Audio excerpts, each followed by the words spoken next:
So I'm been really looking forward to this edition of the Info Dump Files because I love to learn new things. And Right. today we have a tattoo artist joining us, and I know very little about tattoos. Um, I feel like what's going to happen, Doug, and this is really probably the healthiest thing that could ever happen to you in your life. You're going to be trying so many new things, Doug. You're gonna be last time we have you doing stand-up comedy. Next time, tattoo. I don't know. I'm guessing you have zero, right? You have no tattoos. I have no tattoos. My two thoughts about tattoos have always been I'm worried wouldn't be able to take the pain of getting a tattoo. Okay. And I'd be worried about the decision making. How do you decide which tattoo to get? Seems like a lot of pressure. It can be, I feel like, but it's always the first one that feels that way, I think. I think getting your very first one is like, right? And then after that, it's sort of like an addiction. It's like puppies and dogs and kittens. You want more because you have them. It's just that way. The pain thing, I don't know. I can't help you with that. You either can push through or you can't push through. But it's also where on your body you get it, right? Some places are more painful than others. I myself have 15 tattoos right now. I am going to get my 16th on Valentine's Day, actually. So I'm excited to go do that, but I have lots. I have, I don't know, people can sort of see. I have 2 half sleeves on my arms. And then I've got like a bazillion little ones all over the place and on my back. My back's pretty covered. But I think the one that I show off the least is the one on my leg because it's so embarrassing. I have on my left calf, I'm a girl who came of age in the 90s. And so I have a tribal dragon on my left calf. And I really thought about getting it covered up. But my tattoo artist said, no, you're not allowed to do that because it was you did it. So you have to own it. And like, I'm not covering it. And so I was like, okay. And I've sort of taken that outlook on it now. Like, you're right. You know what? It sort of marks me of a certain age to be having this tribal dragon on my leg. And so, yeah, that's my most embarrassing one, I think.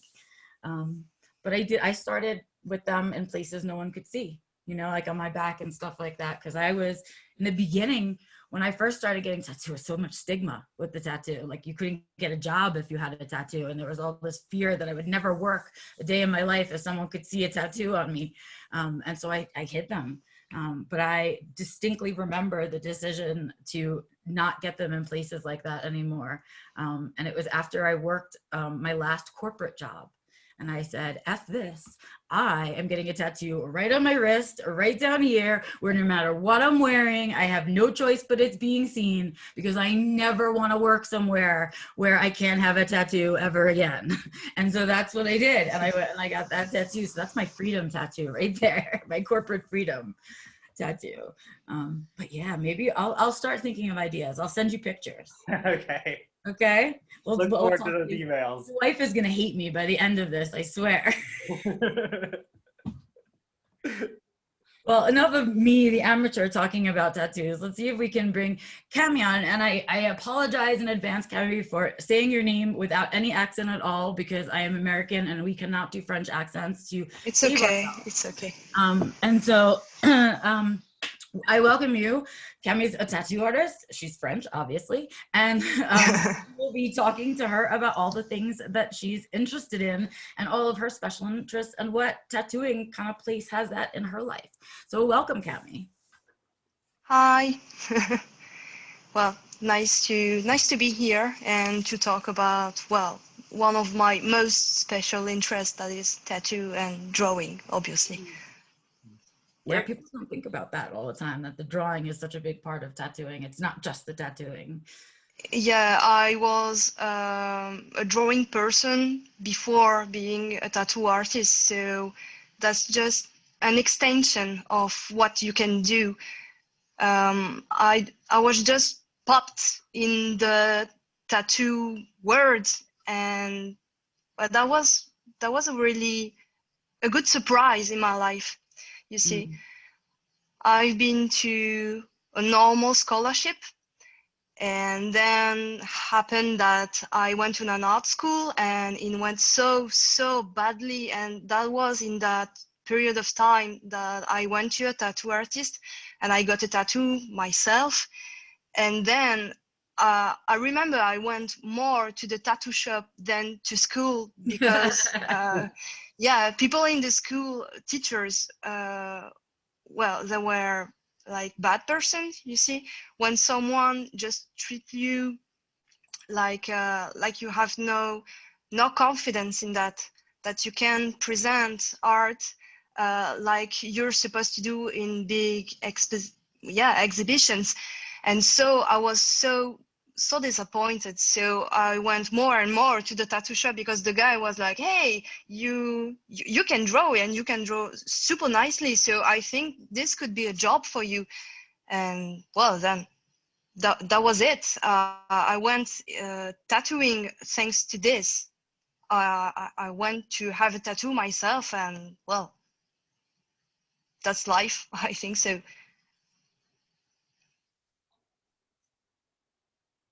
I can't hear you anymore. I'm sorry. That's my fault. Yeah, no, you get one and then you can't stop, right? You know, you just get that one tattoo and it's the beginning of the end. Yeah, that's right.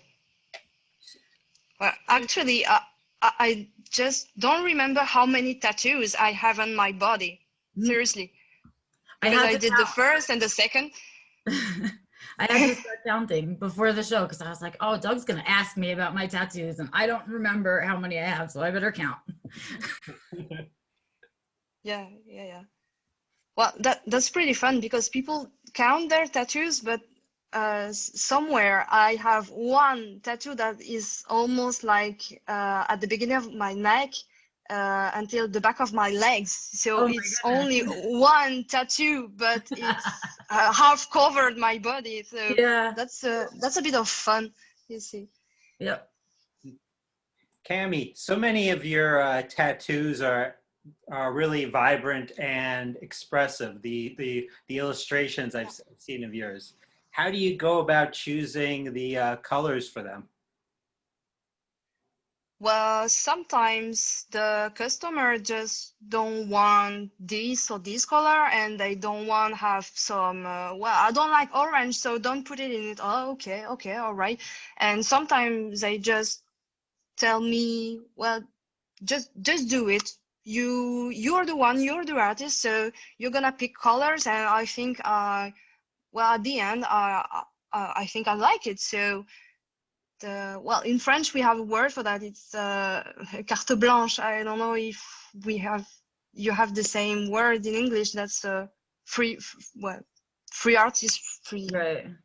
We You do. do what you We like. don't say it the right way. We say it very American, but yes, it means like a blank slate, right? And freedom to do whatever you want. Yeah.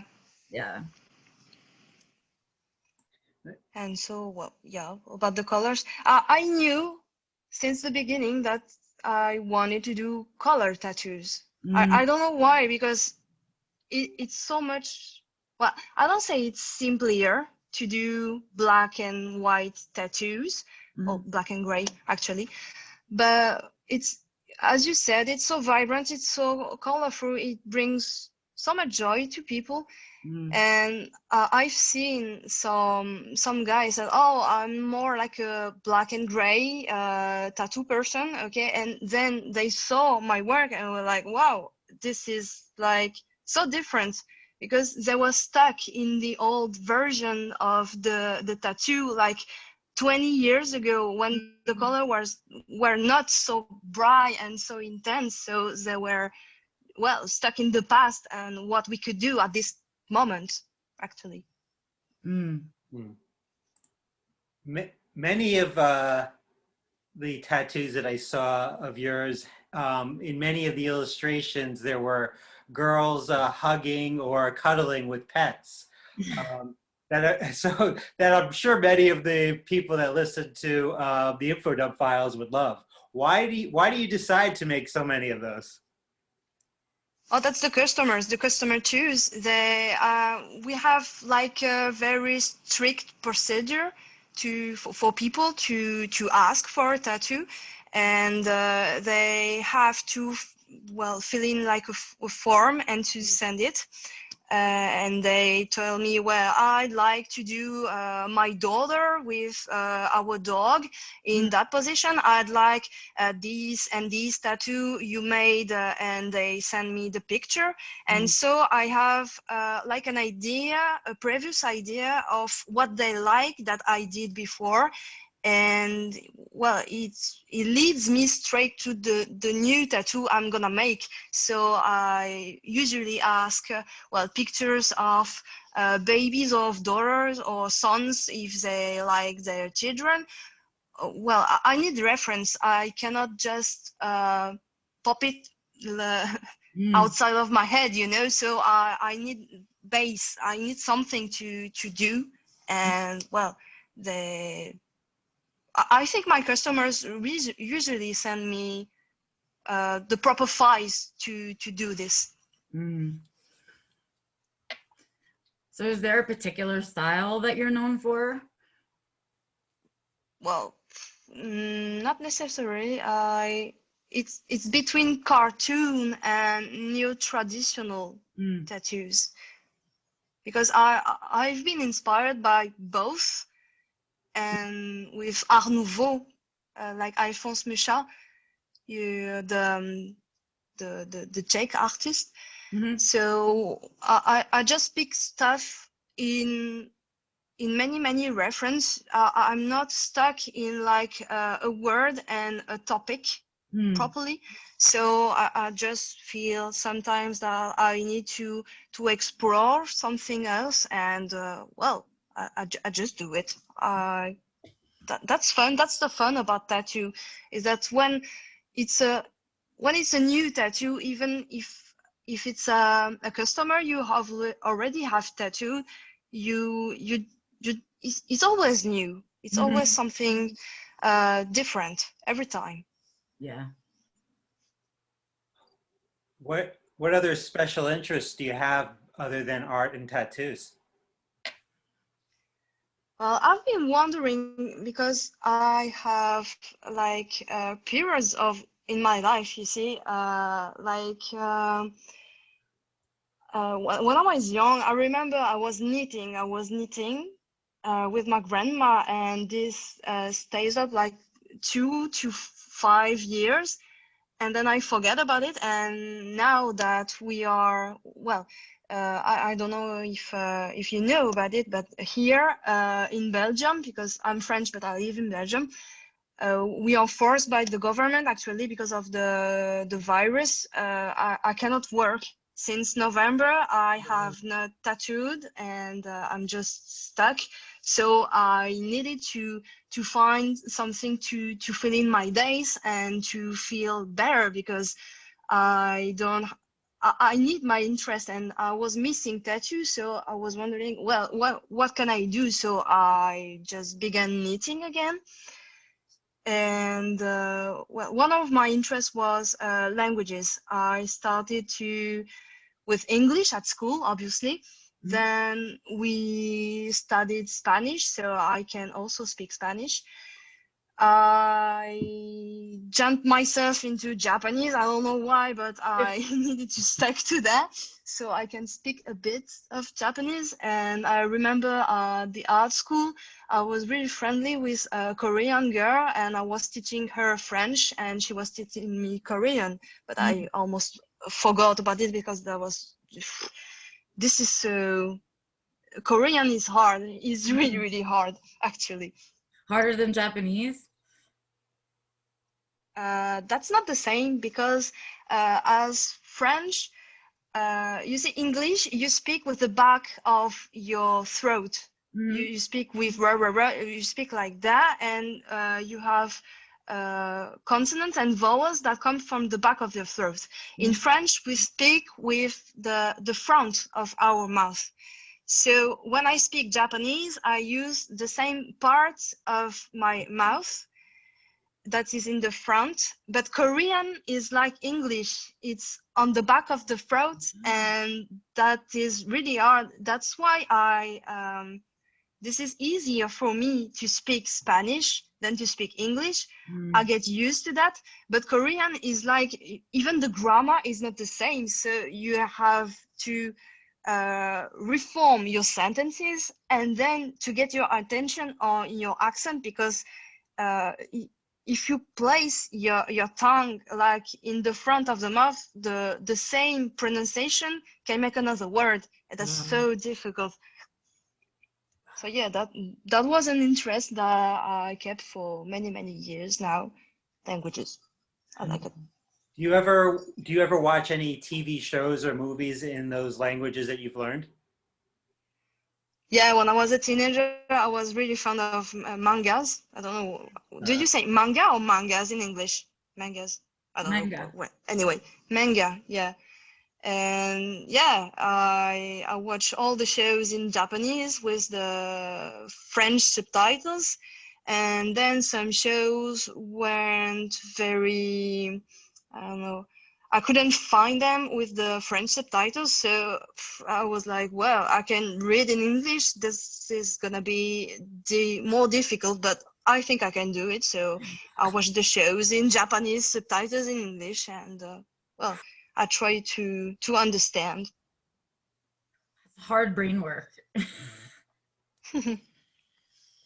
I've when you were talking about learning Korean, this year I've started watching a few Korean TV shows, and I have watching the subtitles in English, and it's made me become more interested in learning that language. I'll probably never learn it, but I just wondered if that brought on an interest for you to learn languages. I don't really watch TV, actually. That's a weird part of me, because I am so uncomfortable with people and some reactions they have. Then I avoid some TV programs because it makes me really uncomfortable, actually. Wow. Yeah. Makes sense. So you've been knitting lately. When is there any timetable that you're going to be able to get back to becoming a tattoo artist? I don't know. The governments they took measures that make me so angry. So I usually, like you said, I have my timetable. I stick to it. And well, another special interest I have is sport. I run and I do yoga. And when I was a kid, I was dancing, a classical dancer, actually. So I try to stick to my routine, because if I start thinking about why am I inside of my house, because they ask us to have one thing, you have a diploma of hygiene to be a tattoo artist. That's the only stuff you need to have to do your job. So they ask us to be at the top of the hygiene, like in hospitals or at the doctor. And then they say to you, oh, this is too dangerous. You're going to have to stay inside. Why, man? You ask me to have a diploma, and then you retrieve it for me. And I don't understand. I really don't understand that. So that makes me uncomfy, angry. And then I try not to think about it. Yeah. This is madness, actually.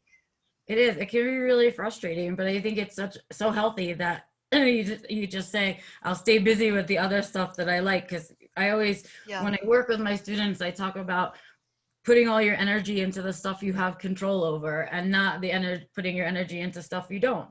And since we can't control how our governments are going to respond to this thing, right? What we can do is control what we do with our time and our energy while we're stuck, right? So I love that you're not like spending your energy thinking about all the stuff that you can't control. It's just not worth it, right?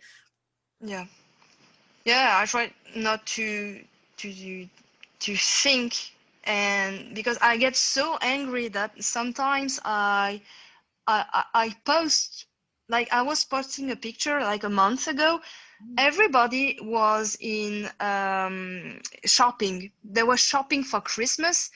Everyone was like gathered and stuck close to each other with mask, obviously, but some people just touch objects and I don't know, do they have really the time to clean the object before one of the customer come in and touch the same object?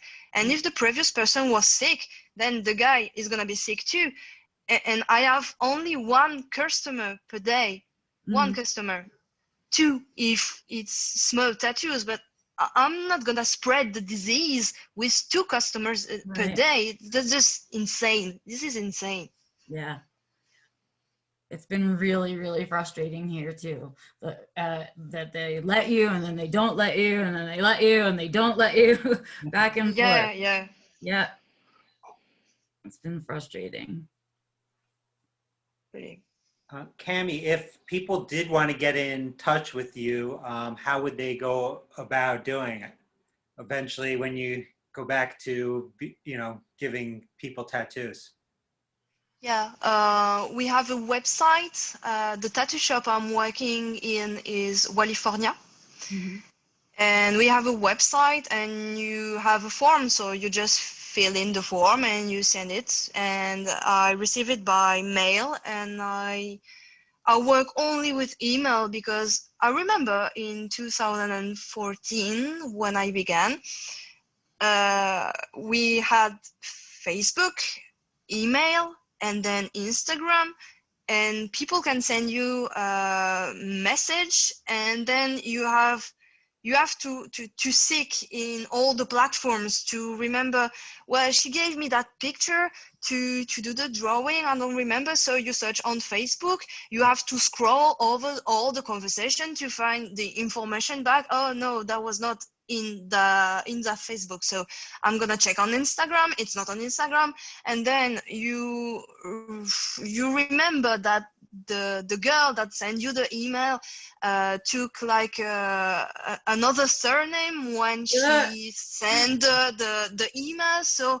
you try to remember the nickname, you research on the Instagram again and on the Facebook again. I was like, well, I'm gonna get absolutely mad about this, so I just close all the private message on Facebook and Instagram, and I usually tell people all over the time, I'm working with email. Please send me email. That's so much easier for me because I've got all the information on just one platform. Yeah, and I'm so much the same. People message me on my personal Facebook, on my LinkedIn, all over the place, and they want resources or they want something. And I'm always like, I'm never going to remember to respond to you if you don't send me an email, because I can star your email, remember that I didn't answer you. So I understand, it's really frustrating. So this is so I will annoying. put a link to your website. It's the tattoo shop's website. So you have to look for Camille's name and then click her specifically out of the other tattoo artists there. So I will list that when we post it on YouTube, and Doug will list it on the podcast and all that. Okay. Yep. Well, I know the form is in French. We don't have an English version yet.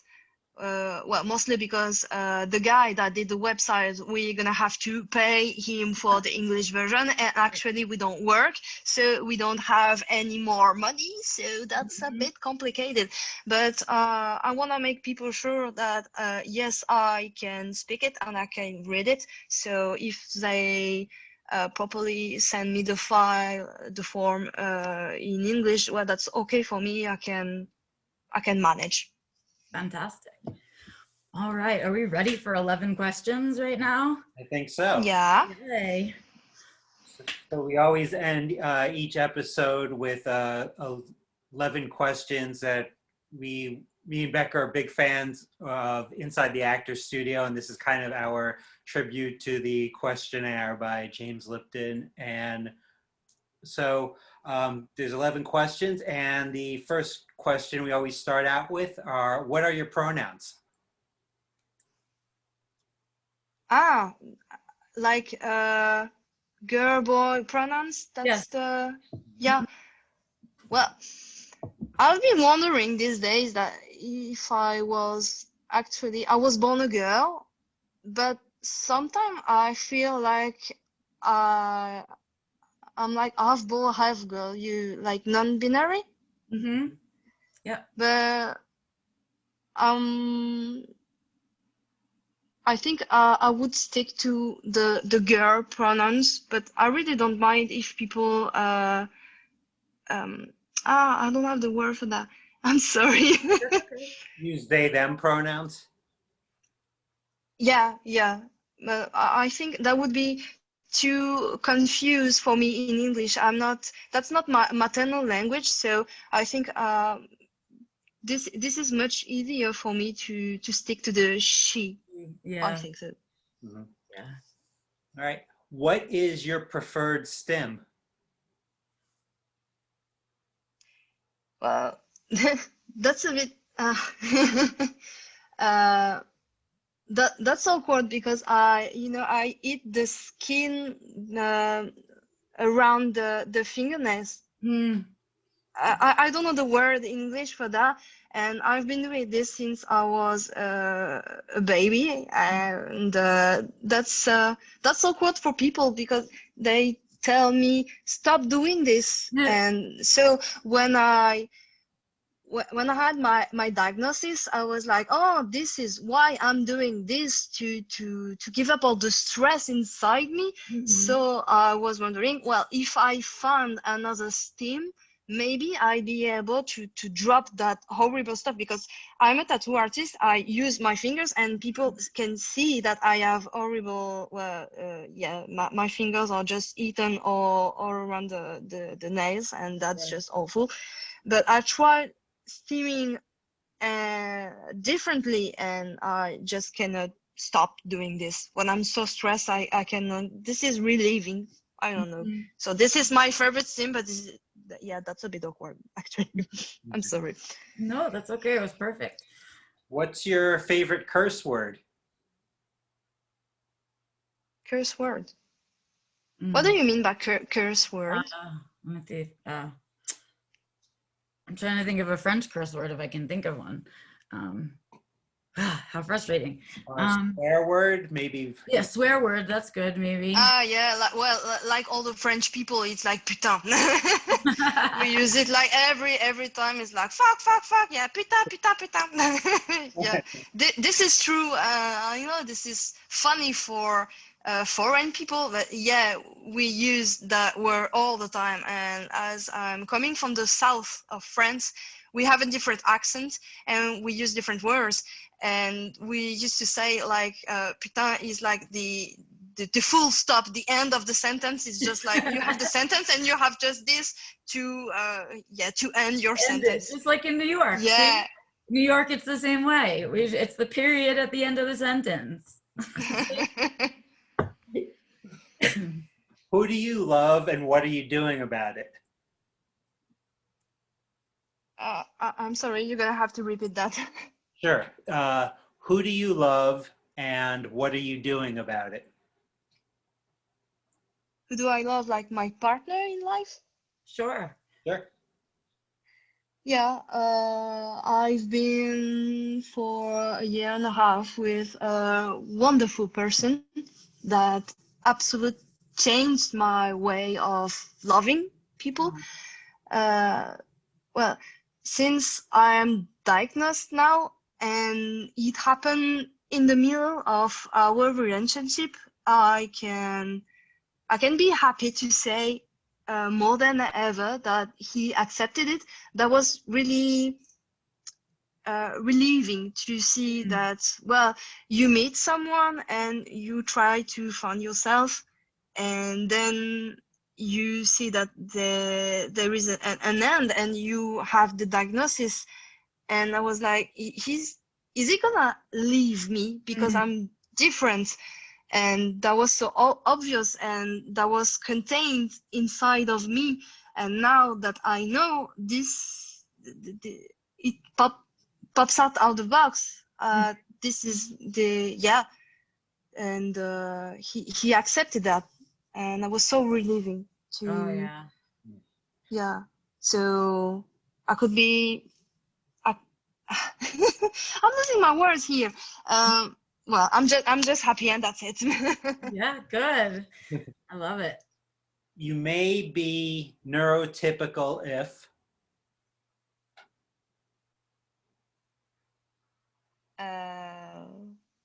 Maybe neurotypical if I don't know. Okay, we'll move on. Next. I don't really understand the question. Is that I have to complete it? Yes, it's kind of like a fill in the blank. Okay. Well, I don't have an answer even if I understand it. That's all right. We'll move on. The next one is somewhat of a similar question. It's kind of a Okay. fill in the blank. You may be autistic if. Well, you're stimming. Okay. Yeah.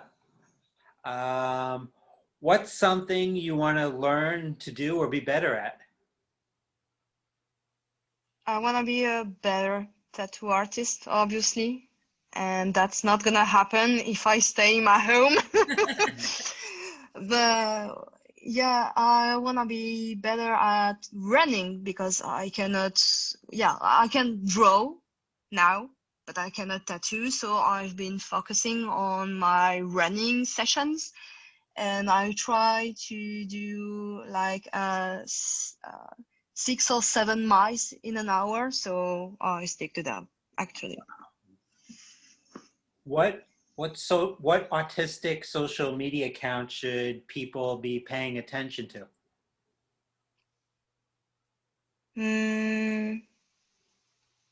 Well, I think people get attraction on any social medias. Mhm. It's just you reflect the people you attract. So Mm. I'm not focusing on the social media. I'm focusing on the the feelings of other folks and the soul, if I may. Yeah, everyone has a different soul, and they cross paths on some social media. So if you reflect happiness or positivity, you're gonna attract people like that. So I don't think it's a social media stuff. You don't have to choose between it. You just have to reflect who you are, who you truly are, and you're gonna attract people that looks just like you. I think. What's one thing in your routine you couldn't possibly live without?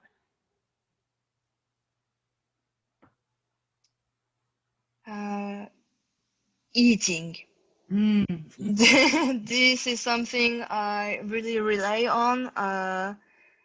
I love chocolate and sugar, and at the end of a long, long day, I really like to just sit on the couch, read a book, or watch TV, but I need to eat chocolate or something sweet. Love it. I cannot. This is part of my routine when I get home, and this signs the end of the day. You can have your candy, and that's it.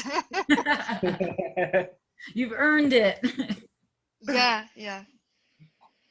Dog, cat, or must I choose?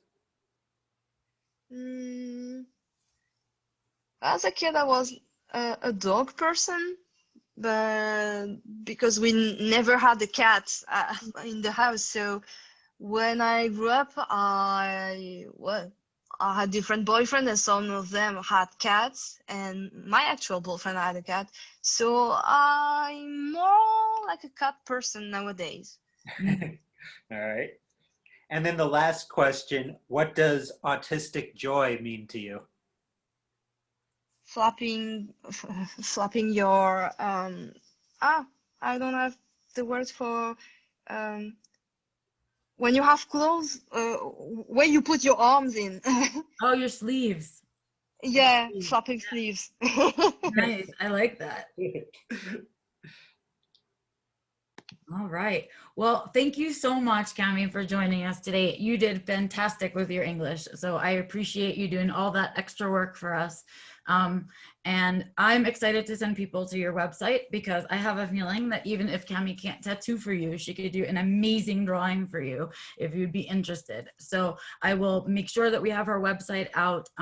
It is in French, but there's Google Translate. It's not so bad, right? And Copy and paste. right. And we'll get her Instagram up and all of that kind of stuff. But that's it. I mean, this is what it all comes down to, right? Following your passion and finding the joy in all of these other things and being really intentional about what you do with yourself. It was really, really a nice time to meet you and talk to you, Cam. I appreciate it. Yeah, thank you for inviting me. And yeah, I'm sorry, I'm just babbling all the way. And well, that's not on purpose actually, but and well, I said actually like 1,000 times, but thank you for having me here, and I tried my best. So You did that's fantastic. Thank you so much. thank I you. really appreciate it. Another episode in the can for us, and then we are off already into February. Is that nuts? Yeah, Crazy. it's went quick. It really went quick. All right. I will see everybody soon. We'll all talk to you soon. And thanks so much for listening.